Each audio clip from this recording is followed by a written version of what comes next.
I'm Avi Rose. I was born in Meriden, Connecticut in 1953. I'm 68 years old now. I currently live in Oakland with my husband, Ron. We've been together for 24 years with our two kids who are 19 and 18. I have another child conceived through donor insemination who's 38, and I have a 4-year-old grandson as well. I'm a longtime social worker, worked as a clinical social worker and as a nonprofit administrator. I did a lot of HIV and AIDS work during my career, and became a nonprofit executive director at some point. I retired from full time work last December, but currently work as an interim executive director for a smaller nonprofit. Also, in the midst of all that, I was an activist in a number of ways, and a writer and an editor. And in 1989, co edited a book called Twice Blessed about being lesbian or gay and Jewish. I'm not one of these kids who grew up knowing I was gay. I mean, Stonewall was 69. I came out in like 71 ish. I mean, you guys are in a different generation, but I feel like I was in the first generation that really benefited from gay liberation. It wasn't just all, shame and judgment and everything. It's like that was not my experience. For me, what was key was kind of integrating the different parts of my identity, finding this group in 1978 where that was like gay and Jewish and political. It's like, wow. I mean, I guess that's part of the other, it's not identity, but that kind of the integration of spirituality and social justice also feels like a big kind of a central thing for me.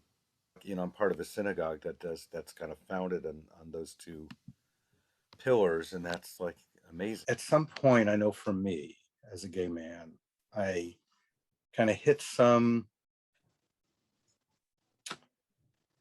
transitional point where I really got on an internalized level that there's nothing wrong with me. It sounds so simple, but it's like, if there's a problem, the problem is the homophobia. My legal name is still Andrew. I changed to my Hebrew name 26 years ago, and I didn't dislike it, but there was something about Avi, so my Hebrew name is Abraham. Is Hebrew for Abraham, and then Avi is like the nicknames, and I resonated with it. Felt more like, my authentic name. I mean, I was a donor for a lesbian, a long time ago. So I have a daughter who's 38, and a grandson who's 4. This was in 1982. We weren't the first people doing it, but not many were. And lesbians felt very vulnerable about their legal rights in these situations. Yeah. We never met face to face. I never had contact with the bio mom, and she didn't know who I was, and I didn't know who she was. I just had contact with Lisa, and we would kind of make arrangements for drop-offs and pickups. And after about 3 months, I stopped hearing from them, and I didn't think anything of it. And then 8 years later, I got a phone call from Lisa telling me that I had a daughter, that she was about to be 7, and that she really wanted to meet her dad. And, it was the shock of my life. Yeah. And, but amazing. I mean, it felt miraculous. It's not like, bells rang or whatever, but it was just some connection that was really unusual. Now, this is funny, but we went back to his house. He, at some point said, well, maybe I should light some candles, we can turn off some of these lights, light some candles. So Bruce had got out all these yard site candles because he had no idea what they were. He just said, oh my God, they have lots of these at the store across the street, and they're really inexpensive and they last a really long time. So he was like starting to light all these memorial candles, and I told him what they were, and he said, "So you really don't want me to light them?" No, no, not really. Trying to be romantic. So that was funny, and we just kind of went on from there. But we, we like just really bonded quickly, and then yeah, moved in together about 6, 8 months later, maybe.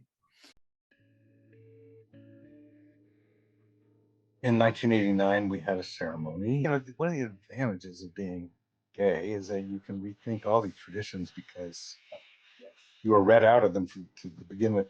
Oh, and our families were all there. I mean, our parents were all there. They were glad to be there. They were cheered by the crowd. Bruce introduced his parents, and then he said, "So my parents are the people who, grew up in Minnesota thinking that their son was going to grow up and marry a nice Jewish boy." So that got a good laugh. He had some symptomatic stuff from the beginning, just different physical stuff, and so kind of thought that he was probably positive, but we didn't know there wasn't a test yet. He did test positive in fall of 1985, so he didn't have AIDS. He was HIV positive. And a couple months before that, I had gone to work at AIDS Project LA and started doing AIDS work. So we were kind of in the thick of it. Bruce Bruce was someone who always assumed that he was going to survive AIDS. Mm. He did, and so I did too. I just gotta say the world would be a better place if he was alive, and it just would be.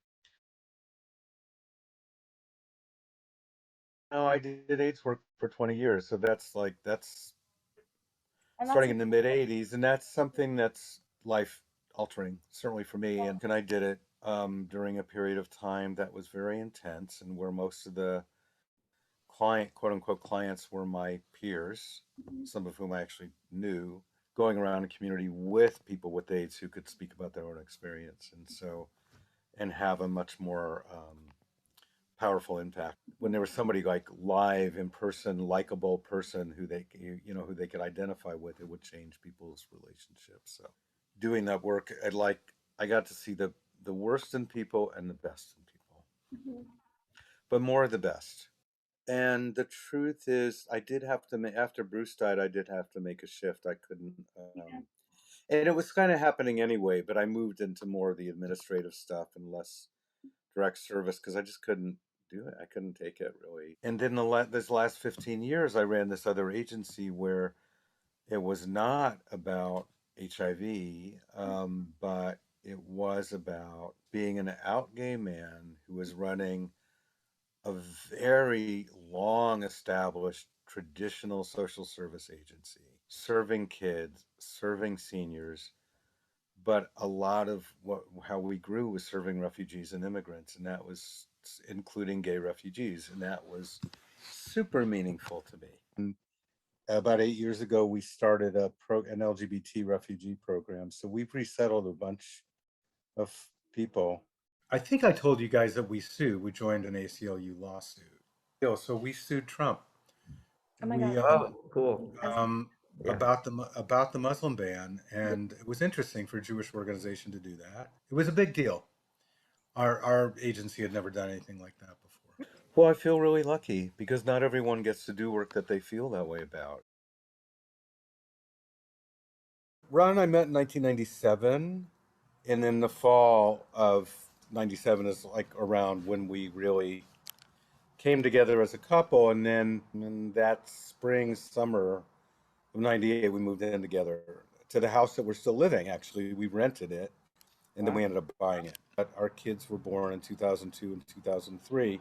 For all intents and purposes, we were married. And what was interesting about adoption is that you actually, at that point, you could go to even though there wasn't gay marriage, same-sex marriage, you could go to the court as a couple, as a same-gender couple, and be recognized and both become adoptive parents at the same time.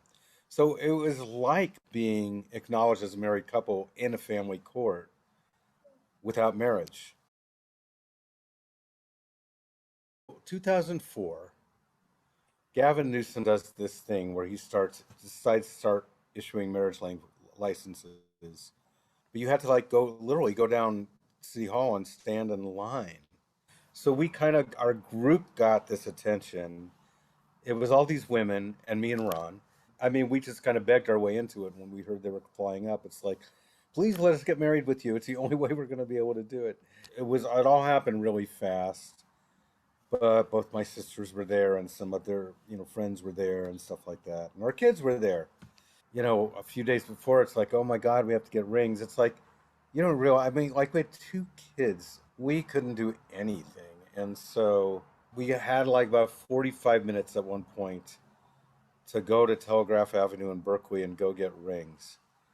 We just couldn't think of any more what to do, where we were going to go. So we did.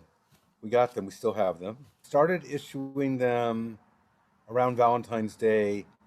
We got married on March 8th, and on March 11th, it stopped. So 2008, there was a California State Supreme Court decision that opened the door for same gender marriage. I think probably the same day or the day after, I texted or emailed our rabbi and said, we got to do something. And he said, yeah. So anyway, with the something ended up being a group of, I think it was 7 of us couples who got married in a wonderful group ceremony. And again, it was me and Ron, and all the rest were lesbian couples. So that seems to be our thing. And even though Prop 8 said you now can't get married, those of us who got married during that window were still considered married. They couldn't undo our marriages because they had been legal at the time they were performed.